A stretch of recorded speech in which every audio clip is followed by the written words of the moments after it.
श्री गुरुवे नमः। मित्रों, आज हम इस वीडियो में मूलाधार की ऊर्जा शक्ति के विषय में चर्चा करेंगे। मूलाधार में भैरवी चक्र की साधना वैदिक मार्ग के द्वारा सर्वाधिक विवादित साधना रही है। उन्होंने इसमें दुराचरण के भाव को प्रोत्साहित करने का आरोप लगाया है, परंतु यह सत्य नहीं है।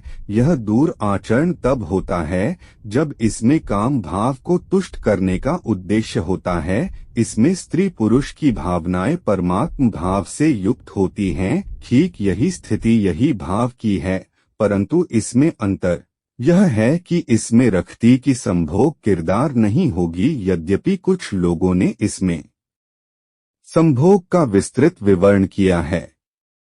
तंत्र विद्या निभाव की पवित्रता पर विशेष ध्यान दिया जाता है, आचरण के कर्म पर नहीं। आचरण पवित्र हो और मानसिक भाव कुलषित तो यह पवित्रता पाखंड ही है। ऐसे में कोई सिद्धि नहीं मिल सकती है। मूलाधार का शिवलिंग सबसे महत्वपूर्ण है, यह सबसे शक्तिशाली भी है क्योंकि यह ऋण बिंदु पर स्थित है। इसकी सिद्धि का एक पवित्र और सरल उपाय ध्यान योग द्वारा इसके बिंदुओं को जागृत करना है।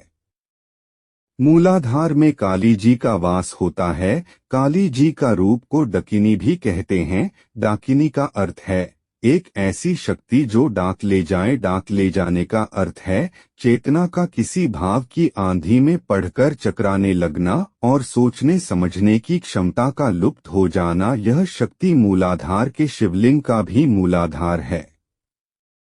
डाकिनी नाम की देवी की साधना अघोर पंथ तांत्रिकों की प्रसिद्ध साधना है। इसके सबल होने से संपूर्ण मूलाधार सफल होता है। ढकने की साधना से संबंधित प्राचीन तंत्र ग्रंथों में तामसी व सात्विक विधियों का वर्णन है। यह अति तामसी देवी है। हमारे अंदर कुंठा क्रोध अतिशय हिंसात्मक भाव नाक और बाल आदि की उत्पत्ति इनकी शक्ति से अर्थात रंगों से होती है। यद्यपि डाकिनी को काली जी का ही एक रूप माना जाता है, परंतु यह काली जी से भी उग्र शक्ति है। इस शक्ति की साधना सोच समझकर दृढ़ होकर करनी चाहिए। इसके प्रकट होने पर इसकी शक्ति को सहन करना साधारण साधक के वश का रोग नहीं होता है। मूलाधार की सभी शक्तियां उग्र और तामसिक है, यद्यपि सब पर डाकिनी का प्रभुत्व उसी प्रकार काबिज है जिस प्रकार काली जी की शक्तियों का प्रभाव संपूर्ण शरीर को प्रभावित करने करके वश में करने में सक्षम है। डाकिनी की साधना सात्विक में कामकाकिनी की साधना की विधि अपनाएं, परंतु तामसी विधि से डाकिनी साधना श्मशान में करने का विधान है।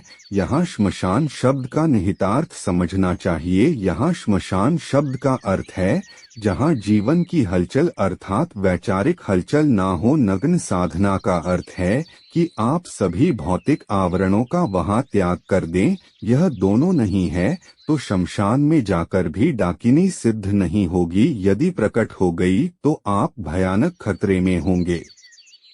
भूत प्रेत पिशाच आदि शक्तियां क्रोध एवं क्षुब्धता हिंसात्मक भाव उत्तेजना की चरम सीमा और वह इस देवी के अंतर्गत रहते हैं। इसके प्रकटीकरण से पूर्व इन सब का उत्पात साधक को परेशान करता है।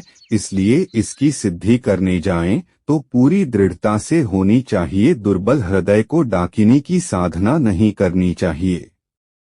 कुछ लोग यह सोचेंगे कि ऐसी भयानक शक्ति का आह्वान करके इसकी सिद्धि हम क्यों करें। यह इसलिए की जाती है कि एक तकनीकी सिद्धि से मूलाधार की सभी शक्तियों की सिद्धि अत्यंत सरल हो जाती है। यह कहा जाए तो सभी स्वयं सिद्ध हो जाते हैं। यह गलत ना होगा और जिसने मूलाधार की सभी शक्तियों को सिद्ध कर लिया है उसके लिए सभी चक्रों की सिद्धि अत्यंत सरल हो जाती है।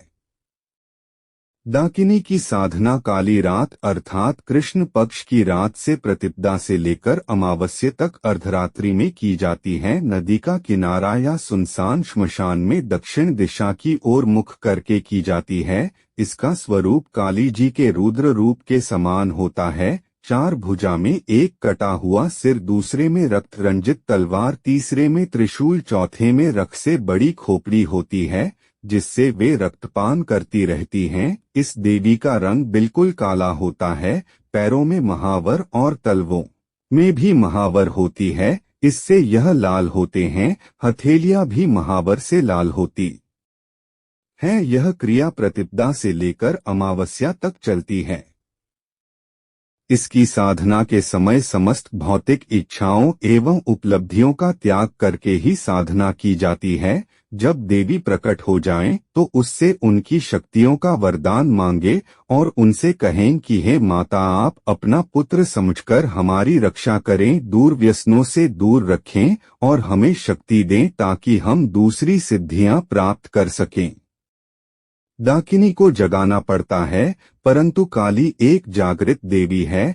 यह सदा सक्रिय रहती है। इन्हीं के कारण हमारे शरीर का बाहरी आवरण बनता है और हमें प्रतिरोधात्मक क्षमता होती है। इन्हीं के कारण सभी आप एक बार की ओर प्रतिगमन करते हैं और इन्हीं के कारण रक्त का निर्माण होता है। इस देवी के कारण ही संतान उत्पत्ति से संबंधित डिंब और शुक्राणु का निर्माण होता है। आलोचना प्रसंग में पहले बिंदु के आविर्भाव की बात कही गई है। इसी का नामांतर है बोध। बोधोदय के साथ साथ योगी को हृदय में एक व्याकुलता एवं तृष्णा का उदय होता है, मानो एक अभाव सर्वदा प्राणों को उद्वेलित कर रहा है, अथच उसका कुछ स्पष्ट निर्देश न मिल पाता हो। जिसको न पाने से एक प्रकार की व्याकुलता अपने आप उठती है, वह वास्तव में आनंद की ही आकांक्षा है। जो आनंद सृष्टि के साथ साथ जीव के हृदय में प्रच्छन्न भाव विद्यमान है, यह उसी आनंद का आवाहन है। लक्ष्य रूपी गुरु शुद्ध सत्व रूप से जीव के हृदय में विद्यमान है, किंतु जीव लक्ष्यहीन होने के कारण उस आनंद या साधन नहीं पाता, क्योंकि आनंद आवरण से आच्छादित है। किंचित कर्म साधना द्वारा बोध या उदय होने पर इस अंतस्थित आनंद के अभाव को अति क्षीण रूप में बाहिर जगत में अनुभूत करता है। जीव बाहिर्मुख है, अत आनंद के आभास को पकड़ने में प्रवृत्त होता है। आभास को पकड़ने में प्रवृत्त होने पर भी जीव उसे पकड़ नहीं पाता। तब वह देखता है कि आनंद तो है ही नहीं, साथ साथ उसके आभास या भी कोई अस्तित्व नहीं है। ऐसी स्थिति में वह लौट जाता है। अन्यत्र इस प्रकार का आभास प्राप्त कर उधर दौड़ता है, तत्पश्चात निराश होकर वापस लौट जाता है। इस प्रकार निरंतर वह तृष्णातुर पथिक मृगतृष्णा के पीछे व्यर्थ भ्रमण करता रहता है। संसार रूपी मरुभूमि में वह इस प्रकार पुनः भ्रमण करते करते क्लांत हो जाता है। उसे कहीं भी सार वस्तु प्राप्त नहीं होती।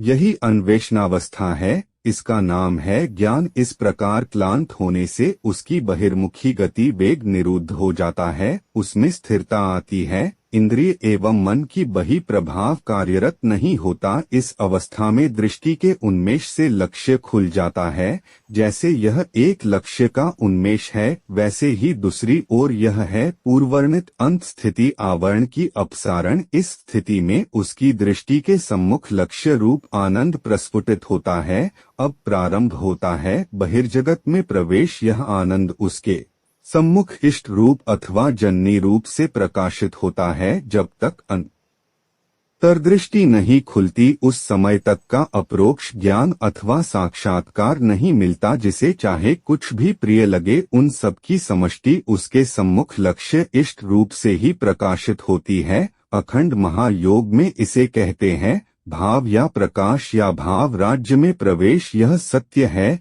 कि लक्ष्योन्मेष के साथ साथ आनंद की प्राप्ति होती है। अगर यह वीडियो आपको अच्छी लगी तो कृपया चैनल को सब्सक्राइब करें, वह लाइक व शेयर करें। वीडियो देखने के लिए धन्यवाद।